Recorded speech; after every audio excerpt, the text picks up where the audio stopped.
Mga sports, welcome back sa ating munting channel. Mainit-init na usapan na naman tayo ngayon dahil mas malaking balita tungkol sa mga Pinoy Hoopers natin abroad. Pag-uusapan natin ngayon ang NCAA Division 1 journey ni Andy Gemao, posibilidad din na mag-NCAA daw si Kai Sotto at pagbabalik niya sa Gilas, Pilipinas. At ang FIBA World Cup Asian Qualifiers ng Gilas. Kaya kung basketball fan ka, talaga lalo na sa Gilas at Pinoy World Basketball, sigurado magugustuhan mo ang video na ito. Kung trip mo po ang ganitong content, paiwan follow at subscribe na din. Tara po, simulan na natin.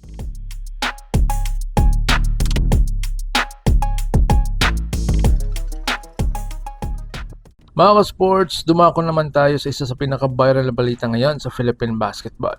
Andy Gemao officially committed na sa NCAA Division 1 school na Penn State. Napakalaking achievement nito mga ka-sports dahil hindi biro makakuha ng opportunity sa NCAA Division 1 lalo na para sa isang homegrown Pinoy player. At para sa mga hindi nagkakaalam, ang NCAA Division 1 sa Amerika ay isa sa pinakamataas na level ng college basketball sa buong mundo. Dito dumadaan karamihan ng future NBA players. Mas malalaki ang guards, mas athletic ang players, mas mabilis ang sistema. Kaya malaking adjustment talaga ito para kay Andy. Pero para sa akin mga ka-sports, magandang sitwasyon ito para sa kanya. Kasi base standing ng team last season, nasa lower part sila ng kanilang division. At ibig sabihin yan, may mga chance si Andy na makakuha agad ng playing time kumpara kung mapunta siya sa loaded na powerhouse school. At importante sa batang player ang playing time. Doon nade-develop ang confidence, doon nahahasa ang decision making, doon lumalakas ang katawan at mentality. Kaya saludo tayo kay Andy Gemao ngayon. Isa naman itong patunay na kaya talagang makipagsabayan ng Pinoy sa international basketball basta mabigyan lang ng tamang exposure at opportunity. At sana mas dumami pa ang katulad niya. Sana marami pang homegrown players ang makapasok sa NCAA, Europe at iba pang malalaking liga. Dahil habang lumalawak ang exposure ng mga Pinoy players abroad, mas lumalakas din ang future ng Gilas, Pilipinas. So dito naman tayo kay Kai Sotto, NCAA possibility. At dahil sa pang NCAA na rin tayo, napakaraming fans ngayon ang nagtatanong, posible kayang mag-NCAA si Kai Sotto? Sa totoo lang mga sports, hindi imposible. Tapos na kasi ang season ni Kai sa Japan at marami na namang options ang posibleng pagpilian ng kanyang kampo. At tandaan natin na noong mas bata pa si Kai, napakarami ng NCAA Division 1 schools ang nagpakita ng interes sa kanya.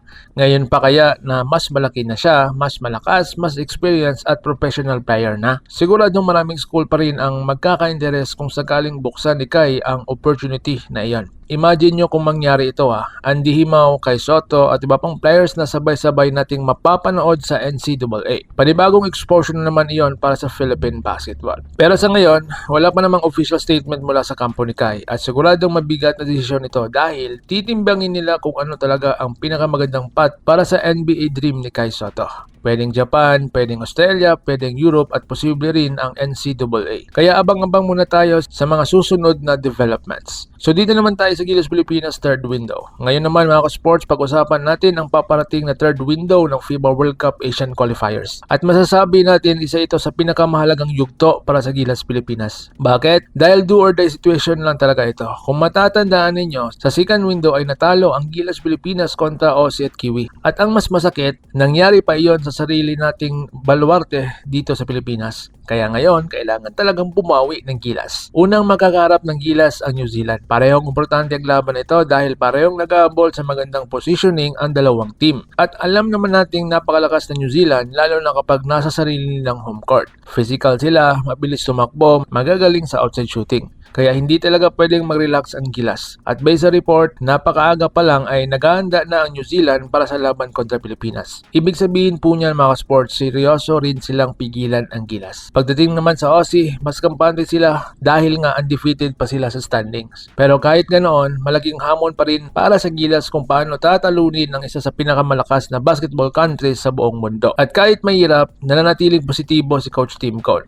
Ayon po sa kanya, ilalabas daw ng Gilas ang tunay nilang firepower sa third window. At ang magandang balita, dinagdagan pa nila ang Gilas pool. Isa sa mga nadagdag ay si Justin Arana na malaking tulong sa frontline dahil sa kanyang height at physicality. Makakasama niya pa sina Justin Baltasar, Juan Gomez Diliano, AJ Ido, QMB at iba pang Gilas prospect. So ngayon, Kai Sotto return to Gilas. Pero syempre, ang pinakamalaking tanong ng lahat, makakabalik kaya si Kai Sotto sa national team? Alam naman natin na sobrang importante ni Kai lalo na sa sa interior defense, rebounding at rim protection. At sa international basketball, napakalaking advantage talaga kapag may legit 7-footer ka. Kaya maraming fans ang umaasang makakapaglaro siya sa third window. At kung mangyari yon, mas lalalim lalo ang frontline rotation ng Gilas kasama sina AG Ido at QMB. Imagine ninyo ha, ang laki at haba ng depensa ng Pilipinas kapag sabay-sabay silang nasa loob. Pero sa ngayon, wala pa ring opisyal na confirmation. Kaya inihintay pa rin ng fans kung magkakaroon ng kasunduan ng kampo ni Kai at ang SBP. At sana makita rin natin siya sa Asian Games at iba pang international tournaments ngayong taon. Kaya mga sports, napakaraming exciting development ngayon para sa Philippine basketball. Andy Himaw papasok na sa NCAA Division 1, Kai Sotto maraming option at Gilas Pilipinas naghahanda na para sa pinakamabigat nilang laban ngayong taon. Ano sa tingin niyo mga sports, makakapaglaro kaya si Kai sa third window? Magtatagumpay kaya si Andy Himaw sa NCAA? At sino ang mas aangat sa future ng Gilas? AJ Ido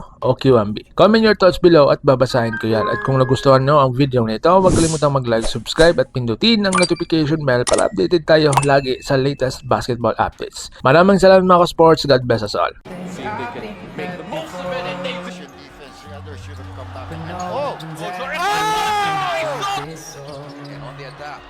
Nice. Mga ka-sports, kung hilig ninyong bumili ng mga Gilas jersey, Gilas accessories at mga gamit na pang basketball habang nanunood po kayo sa aking mga videos, kindly check this basket on this lower part ng ating video at magpa-pop up yung ating mga items sa gilid. Mga legit po yung mga items dyan and see to it po na makabili po kayo ahead of time kasi meron po yung mga discounts and mga promos depende po sa seller. And also, kunting suporta din as a content creator po. Salamat!